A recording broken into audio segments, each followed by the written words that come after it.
What is going on, guys? Jason Burke here, Styles Clash for Life, coming at you on YouTube, and today I've got another edition of The Drive-In, where I watch recently released films and tell you guys whether they're worth watching, worth waiting for, or worth skipping altogether.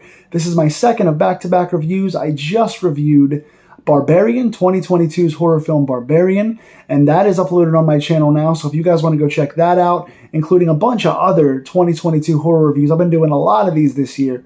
Really enjoying these, getting good feedback on them. X, Pearl, Invitation, a bunch of movies are up there right now. I just did Barbarian. I'm talking about another horror film in 2022 that got released that I saw this past week, and that is another one that really could have gone either way. Based on the trailer, there were elements of really genuine tension and just creepy moments in the trailer, and there also were moments of like, oh, this could be really cheesy and bad CGI and really juvenile. And that is Smile, 2022's Smile. I was more nervous about this one being able to go either way than any other film I think maybe that I've seen this year. Now, I'm not gonna lie, I've got some guilty pleasures. I like the Truth or Dare movies, the one on Netflix and the theatrical release. I like Wish Upon. I like these kind of juvenile, almost kind of teenage, but borderline young adult horror films. They're kind of a guilty pleasure of mine, but they can be really cheesy and have really bad moments in them. Like, if you've seen Truth or Dare, you know it's a good movie, if that's your thing, but it has moments where you're like, oh god, it really kind of ruins the moment. And that's what I was concerned about with Smile based on the trailer and based on the smiles, if you've seen the trailer already. This is a spoiler-free review. I'm not going to spoil anything, but I will get into specifics about the things I did and didn't like. This film was written and directed by Parker Finn. I did not know anything about Parker Finn coming in. I think he's directed 2 previous films, pretty far apart, but nothing in the horror genre that I saw, so brand new name for me. And this was starring, I believe her name is Sosie Bacon, is what I found on her. Sosie Bacon as Rose Cotter. And she plays, in a spoiler-free synopsis, she plays a woman who is trying to overcome a death in her family previously, and she is now working at a hospital with patients, and she witnesses a suicide that almost kind of mirrors some family past that she has. And so she's trying to overcome her own trauma, and after witnessing a horrific death in front of her, she feels like kind of death and curses and trauma are following her around. So this film quickly gets into the psychological aspects of somebody, and that is my biggest positive to begin with. The character of Rose Cotter, Sosie Bacon, she does a really nice job. She is, I don't want to say a one-man show because there are 3 or 4 other actors in this that are prominent, but Sosie Bacon, for somebody I'd not heard of up until this movie, she has to kind of carry this film on her back. She has a lot of like long monologues, a lot of facial expressions. She has to sell a lot of the tension on her own in this film, and she does a wonderful job with it. In films like this, the acting really makes or breaks it, and the acting didn't stand out much from the other characters, but from her, I really, really enjoyed Sosie's performance. If I'm saying her name wrong, I apologize if she's watching this by chance. But I really enjoyed her acting in this because she had a lot of scenes where it was just her by herself, her, in dark corridors, her talking to one other person, and her kind of slow de-evolution, and what starts to make you wonder, is she crazy? Is she toxic? Is she sick?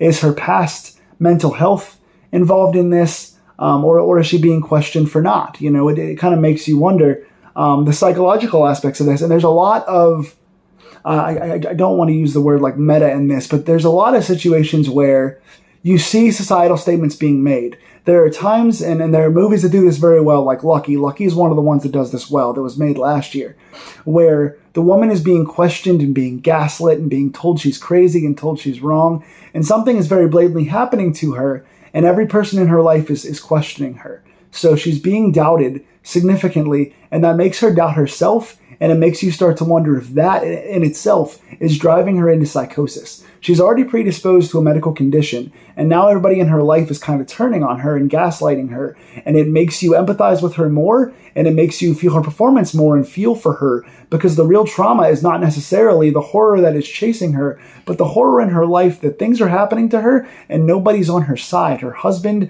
her sister, her family, everything is pushing away from her and doubting her, which is almost scarier. That loneliness, the isolation, and the doubt, which causes then self-doubt and self-loathing, is really the horror that kind of ties in to the physical horror in this film, which I really, really enjoyed. One of the biggest positives I have here is odd music and angles. This movie, for as basic as it is, I mean, it's pretty much simply just an antagonist versus kind of an obvious protagonist, and you kind of see in front of your eyes what's happening the entire time. You kind of know where it's going. You even kind of know how it's going to end, but they do a good job getting you there. This movie's an hour and 55 minutes, and I looked at the runtime and I went, oh, this could easily be the kind of movie that's an hour and a half, but it feels like an hour and a half.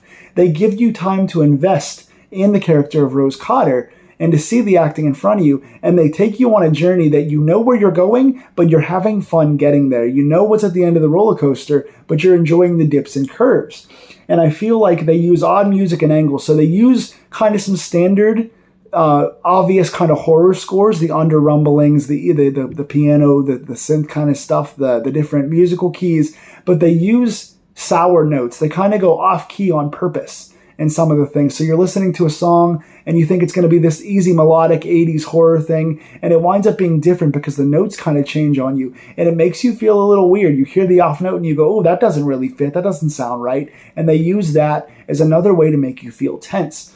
All the odd camera angles, they turn the camera sideways, they turn the camera upside down. You get some upside down drone shots. You get some things that really turn the world upside down, much like Rose Cotter's world is turning upside down. And again, you feel unnatural. You feel like it doesn't fit. So they could have just been a basic horror movie. This could have been very paint by numbers and just very, very basic.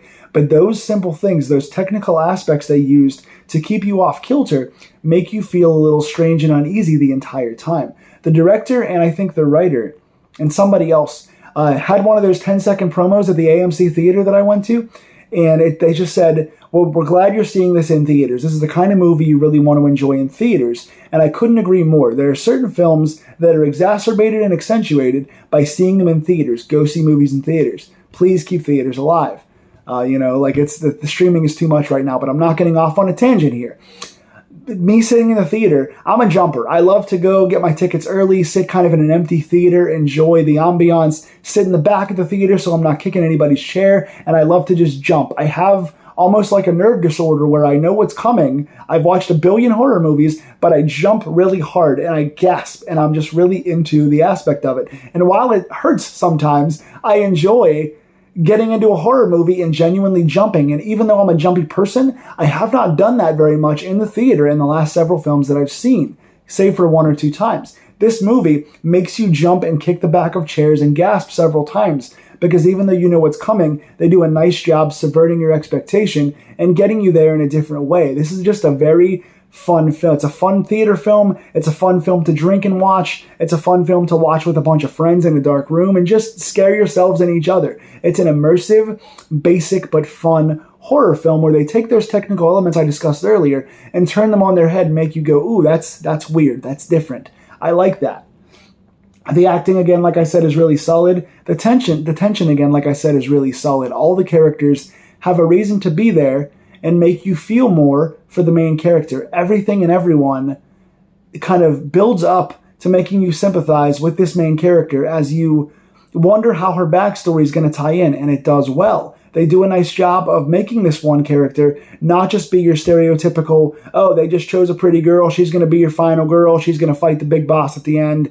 They did a nice job of giving her an emotional, family, mental aspect where these things that are chasing her have a face and a name. There's a reason why these things kind of have hit her, and they really kind of make you feel for her backstory as they unveil, and they do come back toward the end of the film to, again, really get you involved in her character. Now, I do feel like there were a couple of things that I didn't like in this film. Number one, there's some CGI toward the end of this film that do take you out of it to an extent. With CGI, you have to kind of use it sparingly, and you have to protect it and use it quickly. You have to cut away, cut around it. You have to use it only in moments when you absolutely must see it, and otherwise you shouldn't overexpose it. They overexpose it toward the end of this film, and that's where the juvenile stuff comes in. I thought some of the effects were going to be juvenile. They weren't as much as I thought until the end of the film. There are some moments that are a little silly, but they're quick, and they keep you in the moment, and then in the last 20 minutes of this film, there's a couple things that you go, oh, they really shouldn't have overexposed that. because it looks a little silly. If you don't mind CGI or you can't recognize the CGI, you're going to love it, I think. But me being somebody that knows CGI and kind of knows how and where to put it in and stuff like this, I don't think it benefited the film. It changed the tone and took you out of some pretty important moments, in my opinion.